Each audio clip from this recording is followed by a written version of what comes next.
Welcome to our, how many is this? Is this our fifth gathering or maybe our fourth, third this year? Well, Tony, I'm still counting the two we had so many months ago. I'm not sure those count. You're probably right about that. Everybody do what you got to do, eat your lunch, do your work. We're here to hang out. Branwen's got her vodka or I'm Water, choosing. I Yeah. promise. I'm Maybe vodka. choosing. Yeah. In your rainbow chalice. It's so beautiful. I'm gonna share the screen and bring us to our presentation. I put your picture in there that you just posted. Oh, wow. Okay, so welcome to your grimoire, your manual for invoking demons. How ridiculous. Your special personal sacred practice. I loved this art. I don't know how this guy does this art, but there's a sacred Wow. practice for you, Oh, right? Isn't that yeah. beautiful? It is. I love it. As we work in our books, I don't know if you feel this way. I am starting to feel this way. It not only holds the divine, it becomes the divine because it puts us in that mind space. And when we leave it out and we have it on our table, talking to us all day, now we've got what we think is divine around us all day long. So today I thought we'd talk a little bit about just the logistics of how you live with your book. So where do you keep your book? Um, Sometimes mine is on my art table. Sometimes mine is on top of my color printer. I try not to have it be a horizontal space for holding other stuff. Sometimes it ends up being that, and then I catch myself, no, this is a special book. I'm not gonna treat it like my insurance bills or whatever. Maybe you keep it on a bookshelf. Look at these old books when we went to England.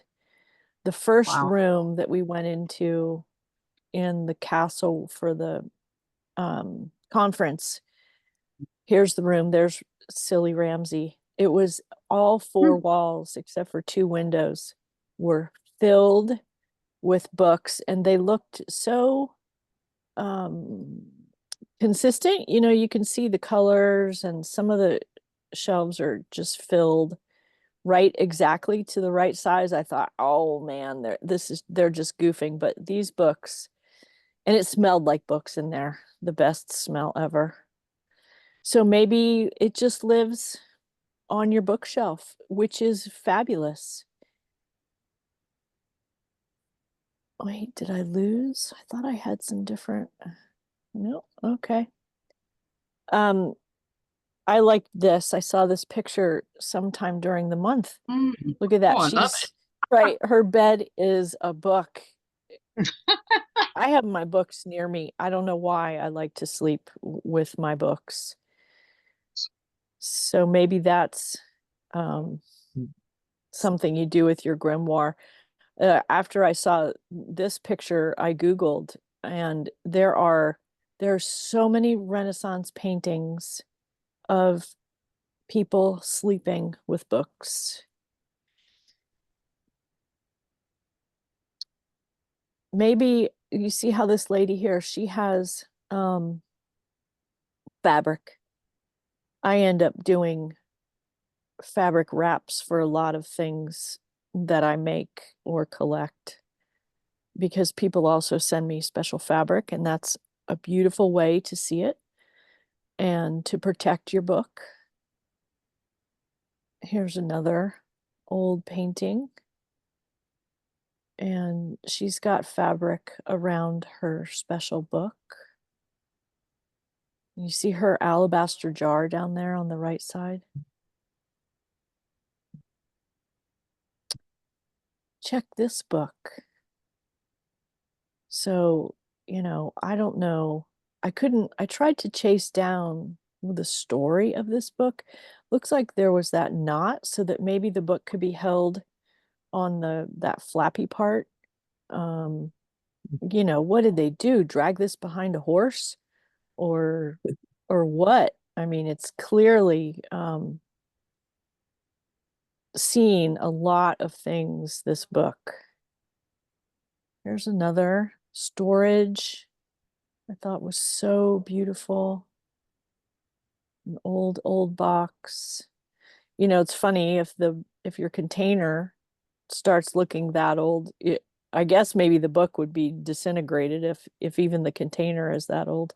Obviously the book has been aged too. Here's another neat book bag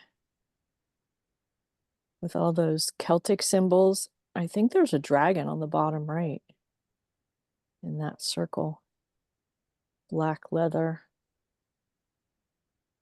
And then I thought this was incredibly beautiful that, somebody made, right? And has carried crossbody, probably it looks like, everywhere they go. So what is the story there? What's in that book? It's so beaten. You see the corners there on the left-hand side, how there's a hole in the corner. I don't know, this kind of thing just rings my bells. And what's your space like where you work on your book? Do you have a dedicated space? Here's our Leonore Carrington, and I thought it's interesting all the things that go into her workspace here. And she's connected to the moon up there with the magnifying glass, getting that into her work. As I guess she's painting a bird.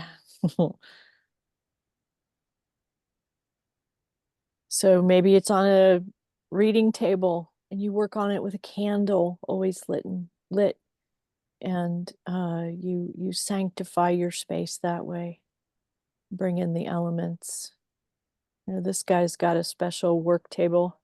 Maybe he's making an illuminated manuscript.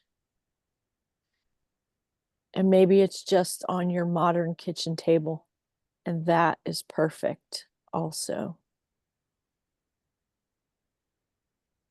And maybe it's outside. I saw this and I thought, oh, when it gets warm enough, I'm going to take mine outside for sure. And,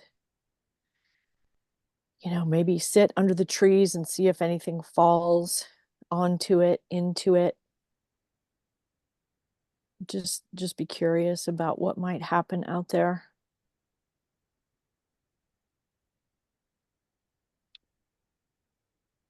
Is there a ritual that you do? We wrote a prayer last week.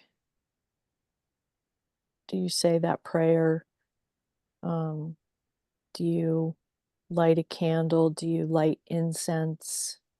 Like we see Tony puts incense when he's listening. Do you have a special, maybe a work shirt that you use if you're using paint? Ritual. I just like this picture.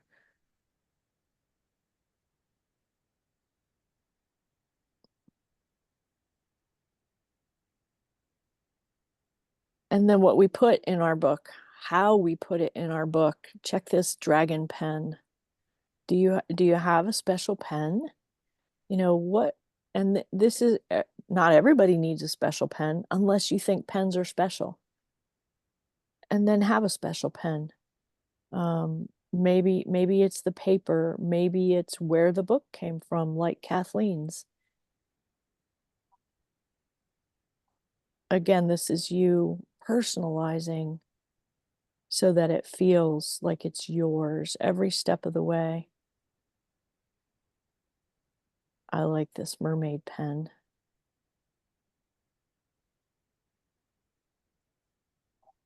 If you paint, gather your brushes. Maybe you have a designated grimoire set of art supplies. If you do that, you can also maybe take it with you. Sometimes if I want to work while the guys are watching a movie, I'll put a bag together and grab my book and my papers to go in, and my glue stick and my scissors, etc. You can make a kit that can go with you if you're going on vacation or you need to have it together. Maybe that's part of how you store your book, is that you could store it with those supplies all next to the book. I thought this was a really cool paintbrush. Somebody used that paintbrush big time. So have it be about what you love, what you think is special. I love ink, so I'm starting to figure out which inks I want in my book. And then that is kind of giving it a feel because I'm using a purple ink.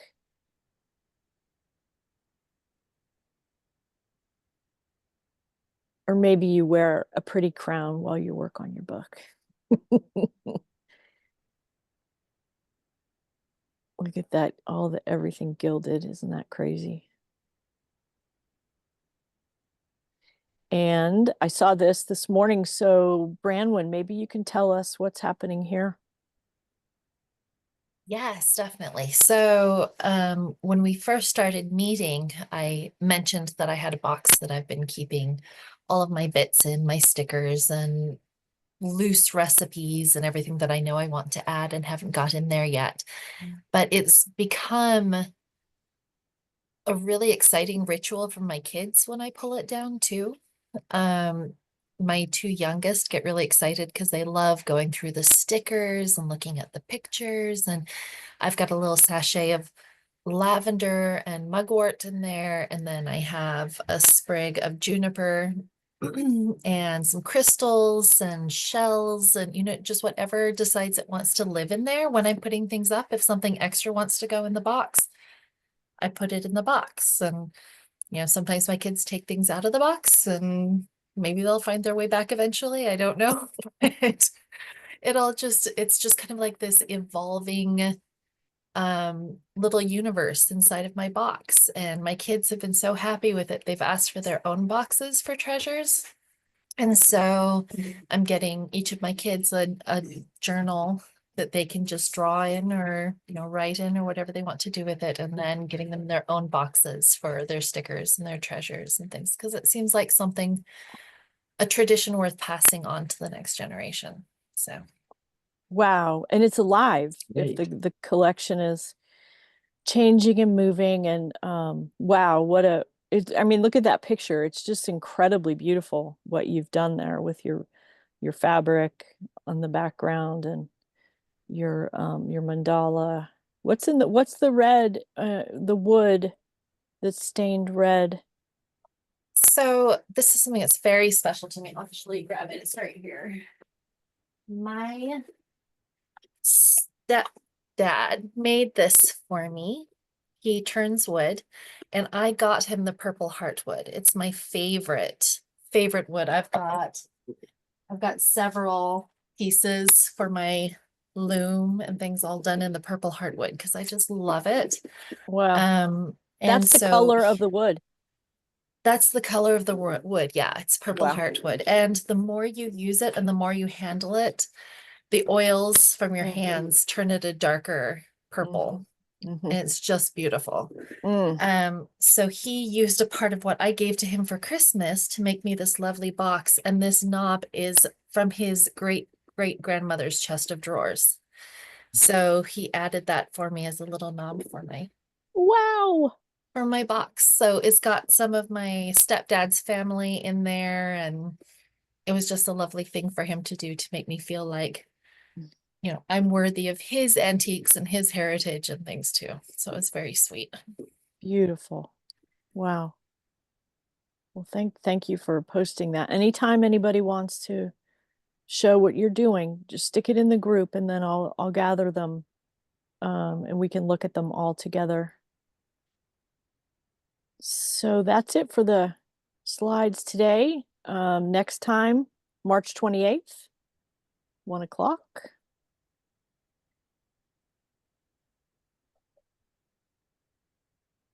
And I'm going to stop share. And I'm going to turn off the recording.